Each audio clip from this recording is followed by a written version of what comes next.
Well, on the eve of the 20th anniversary of Princess Diana's death, there's been yet another documentary aired in the UK. Diana, 7 Days, looks at the events in the week that shook the world following her death, including a really rare interview with the then Prime Minister Tony Blair, who spoke about his first phone call with the Queen after hearing of Diana's death. I mean, she was obviously most worried, I think, about the impact on the boys. She was obviously very sad about Diana. She was concerned about the monarchy itself because the Queen has a very strong instinct about public opinion and how it plays. And at that first conversation, we just agreed to keep closely in touch with it. I got people from my office to work very closely with the Royal Court and how we managed the affair over the next week. For more, we are joined by our royal correspondent, Neil Shawn, who's in London for us. Neil, good morning to you. You've spoken with Tony Blair about his memories of Diana's death. What else did he have to tell you?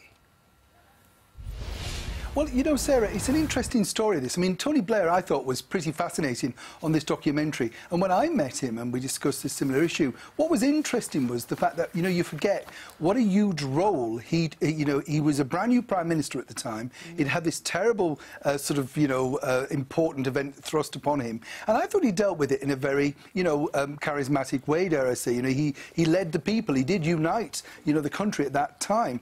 And I think what he felt, looking back as we all are now, 20 years down the line, was, he really loved Princess Diana. He said they had a very good relationship. He was always quite cautious and quite nervous, he said, when meeting her, simply because she was the most famous woman in the world. And he said, like, sometimes, he'd be talking and then this would dawn on him that, he was sat opposite, if you like, history. And when you saw him tonight, I think what you saw was a really heartfelt, emotive sort of piece from him. As he said, no smartphones, no mobiles, no social media, and consequently they were able to manage that situation, quite well, in his own words.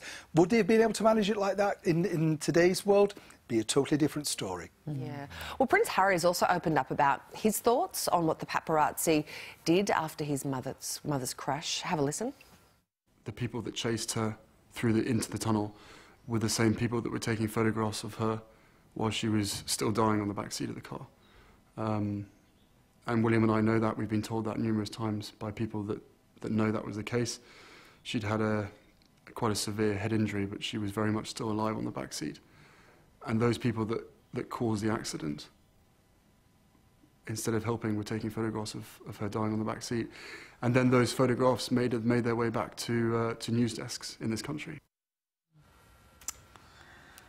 Oh, I'm flabbergasted. Now, Harry and William had a final say over the show.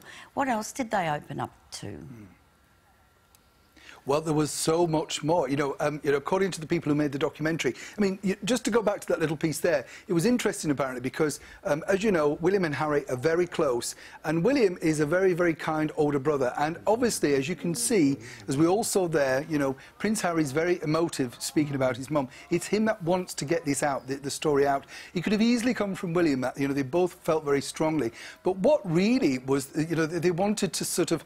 There's been a few documentaries now, and I think what they really wanted with this one, particularly because it was from the BBC, was more of a sense of reality, of what facts were. They wanted to get their voice out in a factual way. For me, I think the more interesting side of the documentary was, of course, Diana's sister, who spoke very openly, and the way they've cut this is quite clever when you see it, but she spoke very openly about, Diana's love for the media, for the press, and how she did like to look at certain elements of her life. And then, of course, it became so colossal that it did overtake her life. So I think the elements from Diana's sister are far more heartfelt because, obviously, like sisters talked, I thought she had a greater insight into what was going on in Diana's life at that time. But you've got to remember, Harry and William, however much, we all love them and like them, they were very young boys, they're not even really teenagers. So, of course, their memories are slightly more jaded.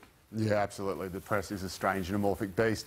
Now, Neil, there was also some disturbing news over the weekend. A man with a sword tried to break into Buckingham Palace. Can you tell us a bit about that incident, and has that led to ramping up security for the royal family?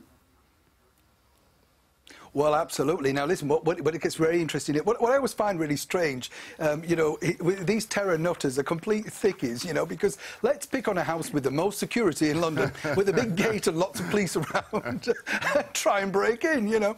But what's more interesting on a serious note is the fact that, of course, it is a very serious security issue. All the royal family are up there, you know, currently they're right up in Balmoral in the depths of Scotland for their holidays. But what we have to remember, and what we're telling you first here on Studio 10, is that security is going to be a lot more heightened because William and Catherine are coming back to London to live, you know, in Kensington Palace full time. And I was down there earlier today, and you know, I've just got to tell you, the place is already sort of influxed with cards and flowers for Princess Diana. So, you know, when they're going to come back, they've got this double whammy of security and, of course, all the emotion from that. But you are going to see a lot tighter security. And what you have to remember, when you go around Kensington, St James, wherever, you know, there are unmarked cars, there are policemen all around you. If you think you've got any opportunity to get very close or even near close in one side of those palaces, gravely mistaken. Now, Neil, we've also been talking about a story that the Queen was thinking about stepping aside for Charles. Ooh. Now, what has Charles had to say about this? Do you know what? I love this story. Can you imagine? You know, the Queen's up in Balmoral. She thinks, oh, I'll just throw the crown up in the air. See who catches it. You can become Queen, you know.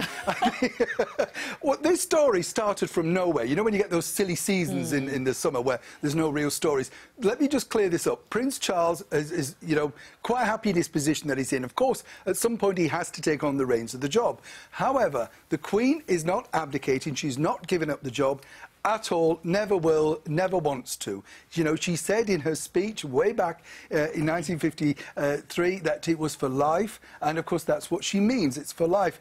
So, but Prince Charles himself, you know, he's been asked this when he's been doing little walkabouts and stuff, and he said, no, I haven't been past the crown yet. So I think, of course, you know, it's a terrible thing. It's a terrible thing because what you're saying is, you know, he can only get it when, sadly, his mother passes on, so he doesn't want to see that happen. No. He's quite happy, of course, being Prince Charles. All righty, Neil Sean, thank you so much for your time. It's always a pleasure speaking with you. A real pleasure. Bye-bye. Bye. Now, we are about to bring you the red hot topics of the day. These are the stories that are just breaking now that you haven't seen around yet. And later, Craigie Bennett is back with another celebrity dish. What was Elizabeth Taylor's favourite food? That is coming up on Studio 10.